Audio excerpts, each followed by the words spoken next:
The Mediterranean prison that day welcomed a special guest, a new inmate with a physique as brawny as a living steel machine. Looking at those rippling muscles, one felt as if even bullets would simply ricochet off him in vain.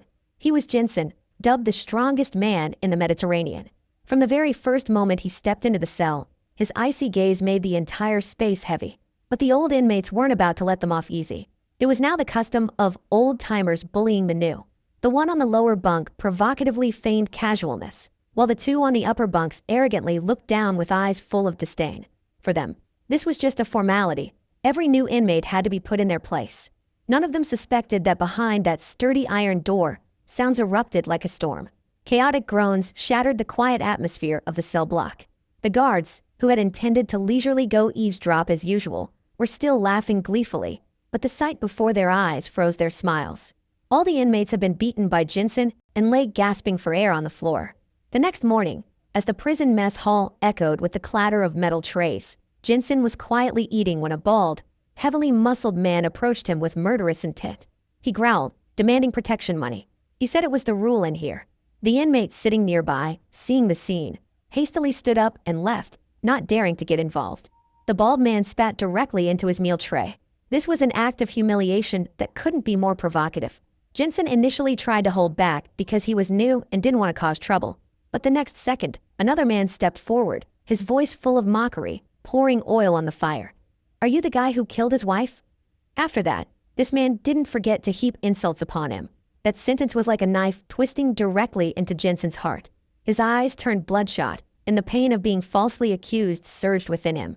The truth was his wife had been brutally murdered right in their home, while he had been sprayed with anesthetic at the time. When he woke up, he found himself holding a weapon with blood staining the ground.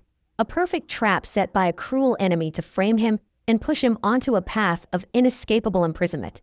Unable to endure another second, he suddenly stood up, grabbed the steel meal tray, and swung it straight into the provocateur's face.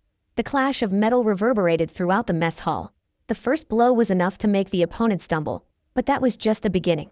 A brawl erupted between old-timers and newbies, between those who thought they were kings and one truly born to be a dominator. The surrounding inmates cheered, and Jensen's prestige was etched deep into the heart of every witness. After just one breakfast, he made the entire prison look at him differently. Immediately after the earth-shattering brawl, the guards rushed in. Everyone was quickly subdued, but Jensen was taken directly to the warden's office. This was no ordinary woman. She was Hennessy, a cold, ruthless warden. Hennessy ruled this prison with self-interest and iron, not laws. She didn't care how big or muscular he was. What caught Hennessy's attention was his true identity, a legendary racer who once dominated the tracks and the hottest name in the underground speed scene. Each year, this prison organized a death race, where inmates raced for survival. The outside world considered it entertainment, a bloody game of life and death that brought millions of dollars to the system. The thing was, after the previous race, the masked racer Frankenstein, the icon of the game, had died unexpectedly in an unexplained accident. That empty seat had yet to be filled by anyone brave enough. And now, seeing the new inmate with a glorious past and raging fury in his eyes, Hennessy knew she had found the perfect replacement, or perhaps even someone more terrifying than Frankenstein. Hennessy ordered him to wear the deceased racer's mask and take his place in the death race. She gave him a condition. If Jensen won, he would be free. The desire for revenge for his wife urged him not to miss this opportunity. Next, she arranged 3 assistants for him. They led him to where the race car was stored. It was nothing short of a heavy-duty fighting machine. It was equipped with a V12 engine, a thick titanium alloy body, high-grade bulletproof glass manufactured in China, and a mounted rapid-fire machine gun on the roof. Truly a killing tool. His teammates explained the race rules, which consisted of 3 deadly stages. The first 2 days were a frantic chase where each racer had to eliminate all opponents. On the 3rd day, the main battle would take place, and whoever crossed the finish line first would be the winner. Everyone was worried about Jensen because his opponents were not ordinary racers, but seasoned assassins from the underworld. They were cold-blooded killers who had committed murder without flinching. He had only one choice: win or die. The most brutal contender on the track was none other than Joe, nicknamed the Killing Machine. This bald man had sent 8 lives to hell. He was the nightmare of every racer who entered the arena. The next morning, a convoy of surprisingly hot women in daring outfits arrived. They stepped out, spread out to each car, and chose to accompany the racers. A stunning beauty with a fiery physique got into Jensen's car, taking him by surprise. But this was no coincidence. It was Warden Hennessy's ploy. She used these beauties to heighten the entertainment value, drawing viewers to a frenzy. Sure enough, before the race even began, the live stream screens exploded, with millions pouring in to watch. The arena transformed into a true televised battlefield. The cars appeared like steel beasts, heavily armored, with weapons mounted everywhere, ready to fire. And the racers, their eyes filled with killer intent, seemed to be waiting only for the signal to tear each other apart. The green light flashed, and the entire convoy roared, launching forward like rockets. Tires shrieked, the road vibrated from the weight of metal and the frenzy of speed. The death race officially began, where only the last survivor would be called the winner. To increase the drama and attract viewers, Warden Hennessy ordered the activation of attack mode on the track. Large swords were carved onto manhole covers. Any car that touched it would activate its onboard weapon system. Meanwhile, the shield icon would grant resupply and equipment upgrades, and the skull symbol would represent punishment. Any car tailing behind would suffer a painful death. Immediately, the first car to touch a sword unleashed a barrage of bullets into the car in front. The battle instantly became chaotic. Racers began frantically using every tool and weapon equipped. Anyone who made a mistake, even slowing down for a second, would explode on the spot. The shield not only helped with defense, but also opened up a series of tactics, from spilling oil to make opponents slide to scattering spikes to blow tires. One car took the opportunity to scatter steel spikes all over the road. The small car behind couldn't react in time. Its wheels caught, and it flipped into the air, spinning several times before bang. It was hit by a bullet and exploded violently. At that moment, Jensen also secured a sword and had a chance to attack his opponent. But ironically, the weapon system malfunctioned. Seeing this, his female co-driver bravely climbed onto the car roof to fix it amidst a hail of bullets. Behind them, opponents relentlessly fired, bullets raining down. He had no choice but to sharply swerve and temporarily hide behind a disabled car for cover, trying to buy precious seconds for her to repair the attack equipment. Under the relentless bullet storm, the girl recklessly finished repairing the device. Now the car could counterattack, but before they could strike, they were bombarded with shots, unable to retaliate. Jensen quickly secured a shield, preparing to unleash an oil counterattack. But fate played tricks again. The car malfunctioned amidst the chaos. The shield was riddled with hundreds of bullet holes, the wheels sparked, and the car body vibrated violently. If they continued, the car would certainly be shot to pieces on this hellish track.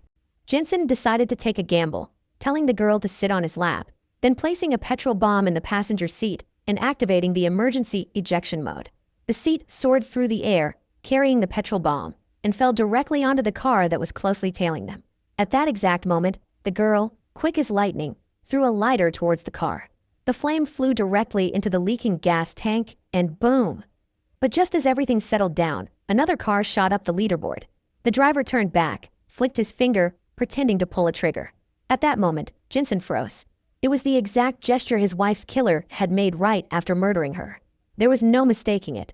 That man was the culprit, and this whole thing was probably orchestrated by the warden. He was stunned, lost focus, and in a flash, his opponents overtook him, and the rankings plummeted straight to the bottom. The first day of the race ended, and of course, he finished last. But in return, Jensen realized his goal was no longer victory, but revenge. While the team was frantically repairing the car, a truth was revealed. Jensen's car was not damaged as he had thought. It was a sophisticated deception orchestrated by his co-driver, the very person he had trusted, who had secretly sabotaged it. After completing her scheme, she quickly left the scene, leaving him utterly bewildered and furious. Upon realizing the truth, he decided to confront the warden for an explanation. He poured all his rage into questioning the warden about his wife's death. Surprisingly, she didn't deny anything. Hennessy admitted everything and even unveiled her plan, causing him even more pain. This old hag even used his daughter's photo as a weapon to threaten and intimidate him. If he didn't continue participating in the race, the girl's life would be in danger. Angry but helpless, he could only swallow his powerlessness, resigned to obey the warden's demands to protect his daughter. However, within him, a smoldering rage burned, and he was determined to find the direct culprit behind his wife's death.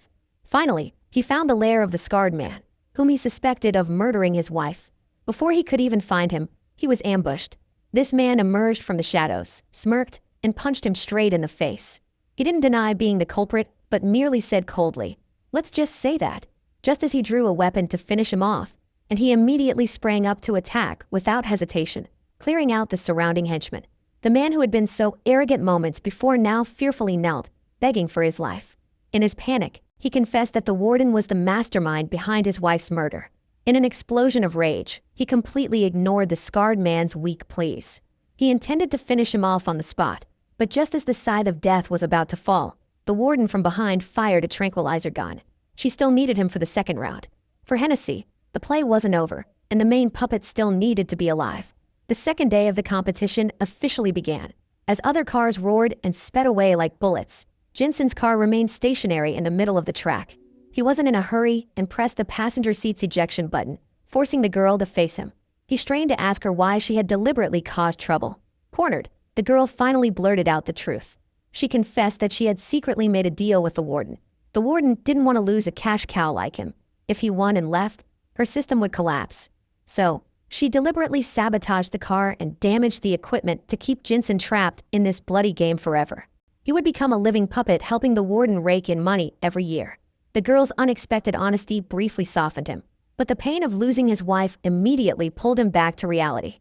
He floored the gas pedal, charging into the race, and began his long-prepared revenge. Despite starting last, he quickly surged forward and snatched the sword emblem. He was about to accelerate to ram the killer of his wife, but the man had also managed to get a weapon. Without hesitation, this guy fired wildly at him. Each burst of bullets seemed to tear the car apart.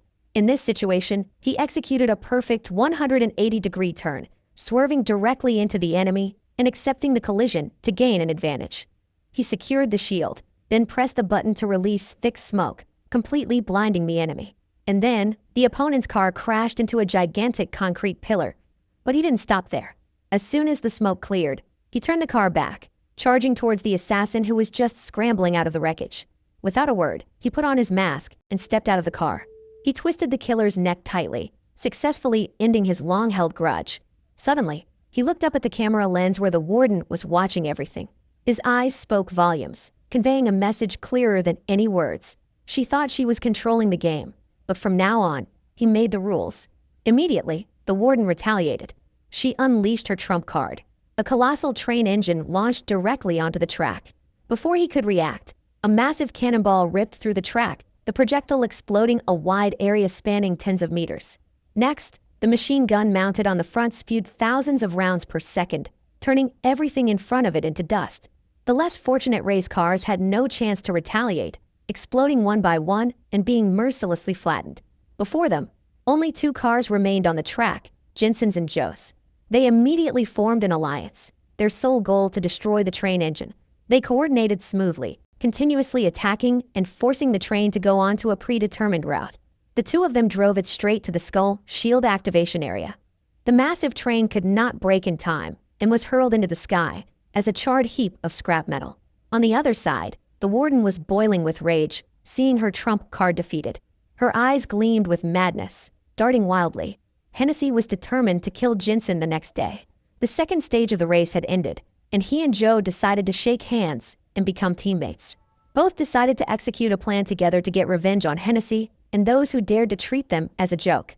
The final day of the death race had arrived. To harm Jensen, the warden had secretly ordered someone to plant a bomb in his race car. Everything had been arranged to finish him off in this round.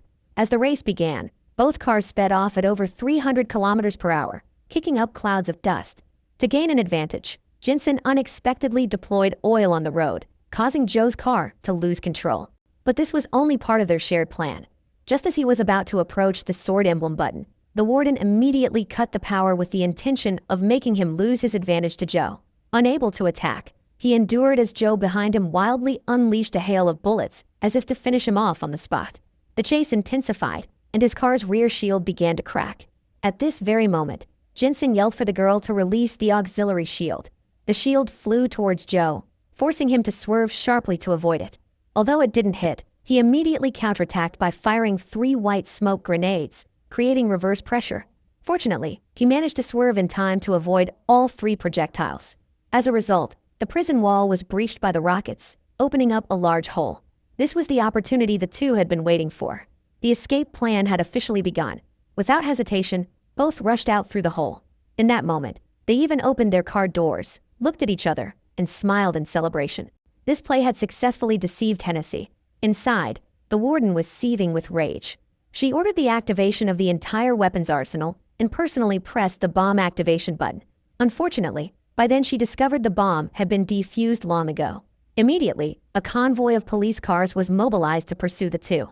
But Jensen was prepared. He released oil bombs to block the road, forcing the entire convoy to stop. The situation didn't end there, as a fighter jet unexpectedly appeared, threatening both their lives. In a life-or-death moment, the co-driver decided to sacrifice herself and chose to stay and drive the car as a decoy to distract the jet. Because, as she herself said, she had sabotaged the equipment in the first round, and this was her time to repay that debt. He jumped from the car and rolled on the ground. Then he and Joe climbed onto a train, making a spectacular escape via a secret railway. As for Hennessy, she still thought she had won and raised a glass in celebration. She opened the gift box, but unexpectedly found inside the very bomb she had planted in Jensen's car. She herself activated it. Everything ended with an earth-shattering explosion. 2 months passed. Jensen and Joe had now opened a small car repair shop, living a simple and peaceful life. One afternoon, as they were working, an unfamiliar car suddenly sped towards them. The car door opened, and a familiar figure stepped out, the co-driver. The one who was thought to have died in the fierce battle before. She had survived. The three looked at each other, a bright smile on their faces. Finally, a new chapter in their lives officially began. The film ends here. How do you feel about this movie? Please leave your comments below the video.